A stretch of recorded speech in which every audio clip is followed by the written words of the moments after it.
नमस्कार, एचएनएन देख रहे हैं आप और मैं हूं आपके साथ सीमा चौधरी। खबरों की ओर कर लेते हैं रुक जाओ। उत्तर प्रदेश के मुख्यमंत्री योगी आदित्यनाथ ने लखनऊ में खाद्य एवं नागरिक आपूर्ति विभाग के साथ धान खरीदी की समीक्षा बैठक की। बैठक में उन्होंने निर्देश दिया किसी भी किसान को क्रय केंद्रों पर बिना धान बेचे लौटना ना पड़े और हर पात्र किसान की उपज अनिवार्य रूप से खरीदी जाए। मुख्यमंत्री ने समय पर भुगतान सुनिश्चित करने पर कहा कि किसानों के खातों में राशि तुरंत भेजी जाए ताकि उन्हें किसी भी प्रकार की आर्थिक परेशानी का सामना ना करना पड़े। उन्होंने खरीद व्यवस्था को और भी प्रभावी बनाने के लिए केंद्रों की संख्या बढ़ाने और निगरानी प्रणाली मजबूत करने के निर्देश भी दिए, जिससे कि पारदर्शी और सुचारू खरीद प्रक्रिया सुनिश्चित हो सके।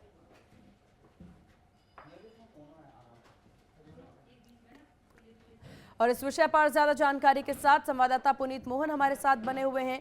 पुनीत, क्या कुछ जानकारी सीएम के द्वारा निर्देश दे दिया गया है समीक्षा बैठक में? देखिए, मुख्यमंत्री योगी आदित्यनाथ ने आज अपने सरकारी आवास पर प्रदेश में धान की खरीद की समीक्षा बैठक करी। उन्होंने अधिकारियों को सख्त निर्देश दिए हैं कि धान की जो खरीद है उसकी गति तेज करी जाए और किसानों को किसी भी प्रकार की परेशानी का सामना न करना पड़े। बैठक में मुख्यमंत्री ने निर्देश देते हुए ये भी कहा कि धान क्रय केंद्र पर आने वाले हर अन्नदाता किसान का धान खरीदा जाए, किसी को भी वापस न लौटाया जाए और भुगतान समय पर सीधे उनके खाते में पहुंच जाए। सोमवार को जिस तरीके से ये बैठक हुई है उसमें पूरी समीक्षा बैठक करी है मुख्यमंत्री योगी आदित्यनाथ ने और कॉमन धान का जो एमएसपी है 2369 रुपए ग्रेड ए का और 2389 रुपए प्रति क्विंटल तय हुआ है, जो पिछले वर्ष की तुलना में 69 रुपए अधिक है। अब तक 4227 खरीद केंद्र संचालित हैं। मुख्यमंत्री ने निर्देश दिया है कि क्रय केंद्रों की संख्या बढ़ाकर कम से कम 5000 करी जाए ताकि किसानों को अपने गांव कस्बे के निकट ही ये सुविधा उपलब्ध हो पाए। जी बिल्कुल। और इस समीक्षा बैठक में सीएम के द्वारा जिस तरह से निर्देश दे दिए गए हैं, ग्राउंड जीरो पर इसका कितना असर होता नजर आएगा पुनीत?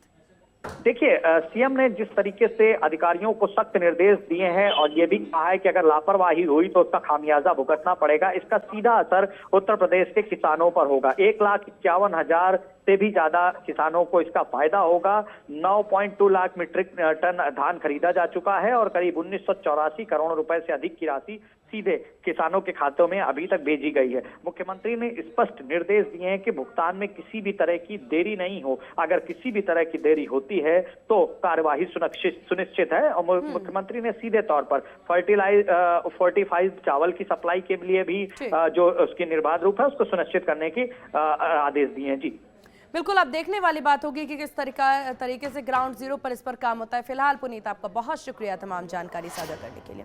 खबरों में आगे बढ़ते हैं और उत्तर प्रदेश से खबर, जहां उत्तर प्रदेश के मुख्यमंत्री योगी आदित्यनाथ ने आज 2023-24 के बैच के आईपीएस प्रशिक्षु अधिकारियों से मुलाकात की।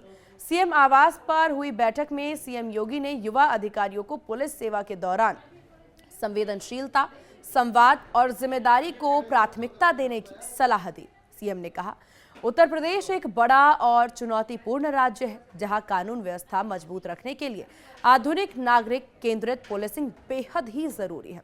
सीएम योगी ने प्रशिक्षुओं से प्रशिक्षण अवधि को सीखने, व्यवहारिक अनुभव जुटाने का महत्वपूर्ण समय बताते हुए अनुशासन, तकनीकी दक्षता और जनप्रतिनिधियों और जनता के साथ समन्वय पर विशेष जोर देने के लिए कहा।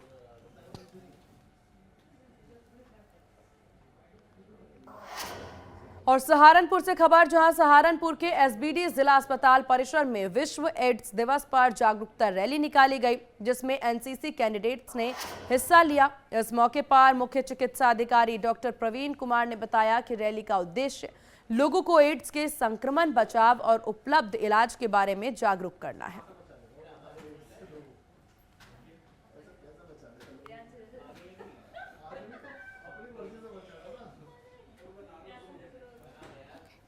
तो एनसीसी कैंडिडेट्स ने इसमें हिस्सा लिया है। तस्वीरें भी आपकी टीवी स्क्रीन पर, जहां आपको बता दें रैली के जरिए लोगों को जागरूक किया गया।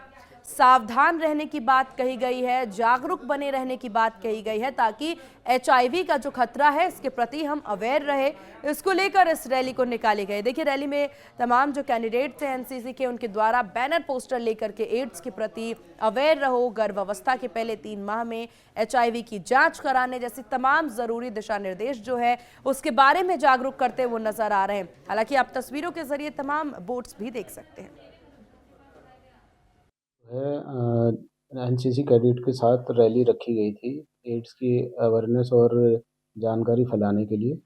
इसमें जो है 23 बटालियन के एनसीसी कैडेट आए थे और उनके कमांडर भी थे, साथ में हमारा स्टाफ भी था। और आज का मेन मकसद यही था कि भाई एड्स या एचआईवी के बारे में जागरूकता फैलाई जाए कि इसका बचाव कैसे होता है और इसका इलाज अब जो है सभी जगह डिस्ट्रिक्ट में उपलब्ध है और डायग्नोसिस की सुविधा भी उपलब्ध है और मरीजों को लगातार दवाइयाँ जो है हमारे एआरटी सेंटर से दी जा रही है। और कैसे इसमें मतलब जो है जो रोगी है उसको वो सामान्य जीवन जी सकता है उसके बारे में अवेयरनेस की। चलिए खबरों में आगे बढ़ते हैं। लखनऊ से खबर, जहां लखनऊ के प्रभारी मंत्री और यूपी के वित्त मंत्री सुरेश खन्ना ने शहर के 4 वार्डों का औचक निरीक्षण किया। इस दौरान उनके साथ महापौर, नगर आयुक्त समेत कई वरिष्ठ अधिकारी मौजूद रहे। निरीक्षण के दौरान खारका वार्ड और 2 अन्य वार्डों में कई कर्मचारी जो है वो गैर हाजिर मिले, जिसके बाद मंत्री ने सभी गैर हाजिर कर्मचारियों का 1 दिन का वेतन काटने के निर्देश जारी कर दिए। तो यूपी के वित्त मंत्री सुरेश खन्ना ने निरीक्षण किया है तमाम वार्डों का। और साथ ही साथ आपको बता दें कि गैर हाजिर कर्मचारियों के वेतन काटने की बात सुरेश खन्ना के द्वारा कही गई है। तो गैर हाजिर कर्मचारियों के अब वेतन कटेंगे, 1 दिन का वेतन काटने की बात की गई है। निरीक्षण के दौरान तमाम चीजें, तमाम व्यवस्थाओं की और उनका ध्यान रहा और साथ ही साथ तमाम जनता से बातचीत भी करते नजर आ रहे हैं। तस्वीरों के जरिए आप देख सकते हैं किस प्रकार से जरूरी जानकारी वो लेते नजर आ रहे हैं।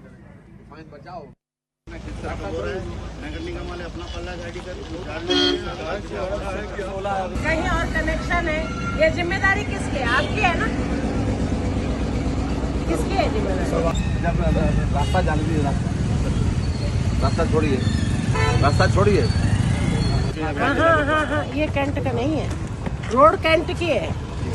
यहाँ से लेके वहाँ तक रोड का डीजल तो अगर 10 लीटर मिलेगा तो 2 लीटर में आप काम करेंगे, बाकी यही पंकज ही देख रहे हैं। पंकज, एक हफ्ते में जवाब के ऊपर जो लोग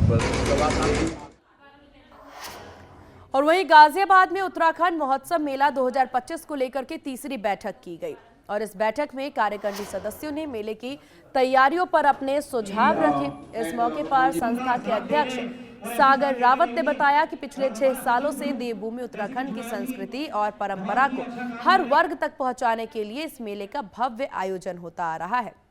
इस बार भी मेले की तैयारियां पूरी कर ली गई है और उत्तराखंड के मुख्यमंत्री पुष्कर सिंह धामी के शामिल होने की पूरी संभावना है। मेला 10 से 14 दिसंबर तक इंदिरापुरम में आयोजित किया जाएगा। मेले की शुरुआत भगवान श्री राम की शोभा यात्रा से होगी और लोग यहां न सिर्फ उत्तराखंड की समृद्धि संस्कृति जानेंगे, साथ ही पारंपरिक व्यंजनों का स्वाद भी ले सकेंगे। उसी को लेकर के बैठक की गई और बैठक में तमाम जानकारियां जो हैं वो साझा की गई कि मेले में क्या कुछ खास रहने वाला है। तो देवभूमि उत्तराखंड को लेकर के सांस्कृतिक मेले की जानकारी इस बैठक के जरिए दी गई। बताया गया बैठक में कि इस मेले में मुख्यमंत्री पुष्कर सिंह धामी भी शामिल हो सकते हैं। नमस्कार, मैं आज ये उत्तराखंड महोत्सव मेला जो प्रतिवर्ष इंदिरापुरम ट्रांस हिंडन में सिप्रा मॉल के प्रांगण में होता है, आज इसकी जो है तीसरी बैठक थी और इस तीसरी बैठक में सभी कार्यकारिणी जो हमारी होती है उनको सबको बुलाया गया और उनको सबको जिम्मेदारियां दी गई कि आप किस किस तरह से कार्यक्रम को आगे बढ़ाएंगे। मेला तो ये जो उत्तराखंड महोत्सव है ये पीछे 6-7 वर्षों से लगातार यहाँ पे हो रहा है और ये जब हम लोग करते हैं तो इसमें हमारी संस्कृति लोक गायिका सब लोग हमारे यहाँ पे जो उत्तराखंड देवभूमि की संस्कृति है उसको उजागर करते हैं और हमारे इस मेले के माध्यम से हमारे उत्तराखंड देवभूमि के जो खाद्यान्न पदार्थ हैं उनका भी प्रचार प्रसार होता है और हमारे सभी लोग इसमें जिस प्रकार से ट्रांस हिंडन जिला गाजियाबाद के अंदर दूर दराज रहते हैं तो सब लोग ऐसे कार्यक्रमों में आकर मिलते जुलते हैं। सब लोग अपनी संस्कृति को आगे बढ़ाने का, अपने संस्कृति का संवर्धन करने का कार्य करते हैं और आने वाली पीढ़ियों के लिए एक बड़ा प्रेरणा का स्रोत होता है जब हम ऐसे मंचों को उनको देते हैं और ऐसे मंचों में हमारे नए कलाकार जो उत्तराखंड देवभूमि के कलाकार हैं वो भी उभर कर आते हैं और वो भी अपने कलाकारी को, अपने सिंगिंग को, गायकी को आगे बढ़ाते हैं और इस ऐसे मंचों से उनको बहुत अच्छा प्लेटफॉर्म आगे भी मिलता है जब वो ऐसे मंचों में अपनी गायकी को, उत्तराखंड की संस्कृति को और इधर लखनऊ में एडीजीपी पश्चिम धनंजय सिंह कुशवाहा ने दुबग्गा थाने का अर्धवार्षिक निरीक्षण किया और इस दौरान उन्होंने जीडी कार्यालय, फाइबर हेल्प डेस्क और मिशन शक्ति केंद्र का निरीक्षण करते हुए थाने की साफ सफाई व्यवस्थाओं की भी समीक्षा की। तो ये तस्वीरें आपकी टीवी स्क्रीन पर, जहां एडीजीपी सीपी धनंजय सिंह के द्वारा तमाम चीज़ों का निरीक्षण किया गया है। साफ सफाई से लेकर के व्यवस्थाओं की जानकारी उनके द्वारा ली गई है। साथ ही आपको बता दें, तस्वीरों के जरिए देखा जा सकता है जहां धनंजय सिंह ने पूर्णतः निरीक्षण किया है। लखनऊ के खतरा इलाके में प्रशासन ने अतिक्रमण हटाओ अभियान चलाया और इस अभियान के तहत खदरा चुंगी वाले रोड पर अतिक्रमण को हटाया गया। अभियान के दौरान नगर निगम की टीम के साथ पुलिस भी मौजूद रही। तो अतिक्रमण हटाओ अभियान चलाया गया है, जहां आपको बता दें कि इस दौरान पुलिस के द्वारा पूरी तरह से जांच पड़ताल की गई, निरीक्षण किया गया और साथ ही साथ ये आदेश भी दिए गए हैं साफ सफाई से जुड़े हुए। कन्नौज के थाना सौरख क्षेत्र के सरवा गांव में बड़ा हादसा हो गया, जहां घर की पुताई के लिए मिट्टी खोदते समय तालाब किनारे टीला अचानक से धंस गया, जिससे 4 युवतियां मिट्टी के मलबे में दब गईं। मौके पर पहुंचे ग्रामीणों ने बड़ी ही मुश्किल से सभी को बाहर निकाला, प्राथमिक स्वास्थ्य केंद्र भेजा। इलाज के दौरान एक महिला की मौत हो गई। 3 युवतियों की हालत गंभीर बताई जा रही है, उन्हें मेडिकल कॉलेज रेफर कर दिया गया है। हादसे के बाद गांव में अफरा तफरी का माहौल देखने को मिला। पुलिस ने शव को पोस्टमार्टम के लिए भेज दिया और मामले की जांच शुरू कर दी गई है। कन्नौज से एक खबर सामने आ रही है, जहां टीला धंसने से ये बड़ा हादसा हुआ है। मिट्टी खोदते समय ये हादसा। सरवा थाना सौरख जनपद कन्नौज में हुई घटना। हमारे गांव की बेटियां थीं। कौन गांव है? सरवा, ग्राम सरवा और थाना सौरख जनपद कन्नौज। ये हमारे गांव की लड़कियां थीं। एक बहू भी थी, वो मिट्टी खोदने के लिए गई। कहाँ पे खोदने गई थी? तालाब में। तालाब में मिट्टी खोदने के लिए गई, वहाँ पर बहुत बड़ा टीला ढह गया इनके ऊपर। ये सारी तीनों चारों दब गई और ग्रामीणों ने भाग के उनको बचाया, तो काफ़ी उनको चोट हुई घटनास्थल पर। आप कहाँ लेके आए हो? सौरख स्वास्थ्य केंद्र में। और चलिए यहाँ रुकते एक बहुत छोटे से ब्रेक के लिए। ब्रेक के बाद जल्द होंगे हाजिर।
और ब्रेक के बाद एक बार फिर से स्वागत है आपका। चलिए खबरों की ओर रुख कर लेते हैं, जहां लखनऊ में एक बेखौफ चोरों का गिरोह सक्रिय हो गया है, जो मास्क पहन करके चोरी की वारदात को अंजाम दे रहा है।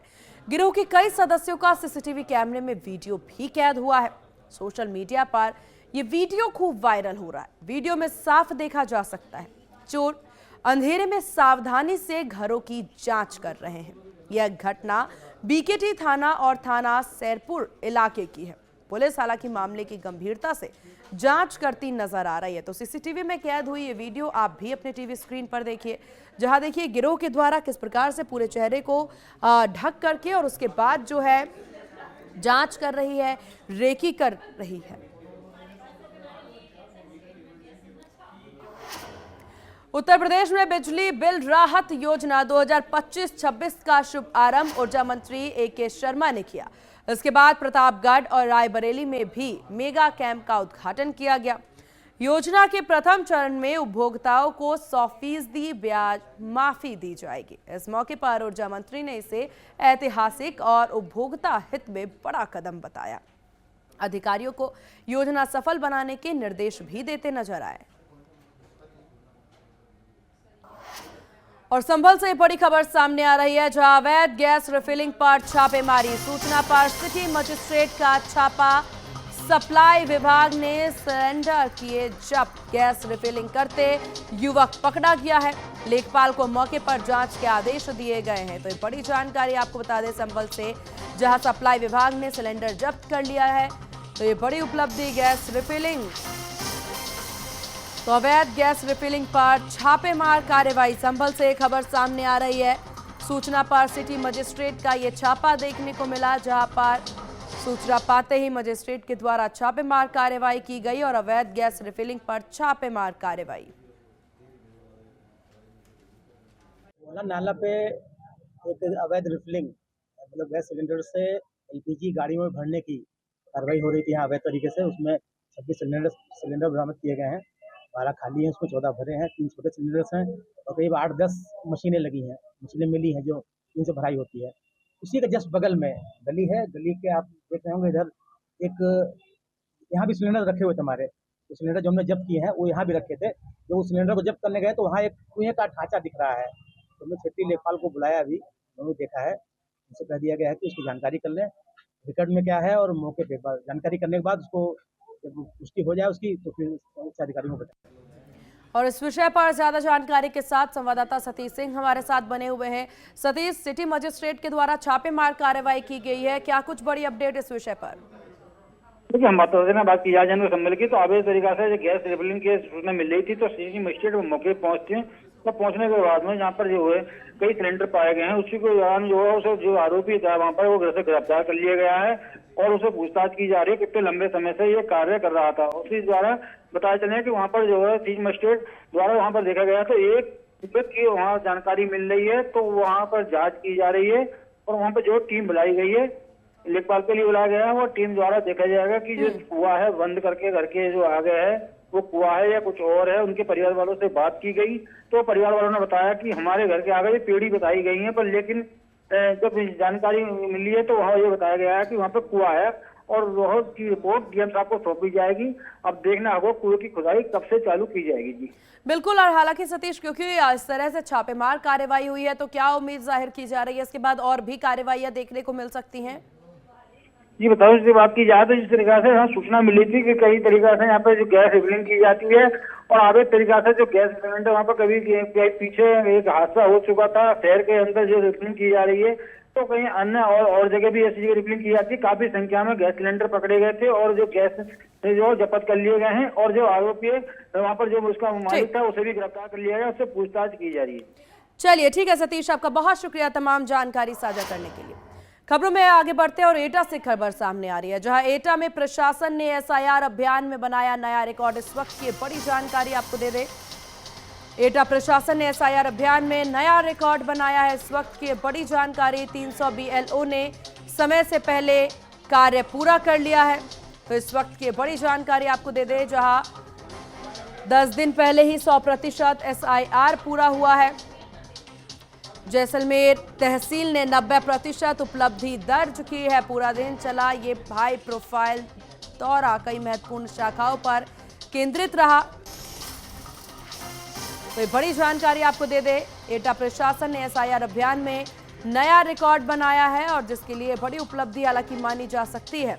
300 बीएलओ ने समय से पहले कार्य पूरा कर लिया।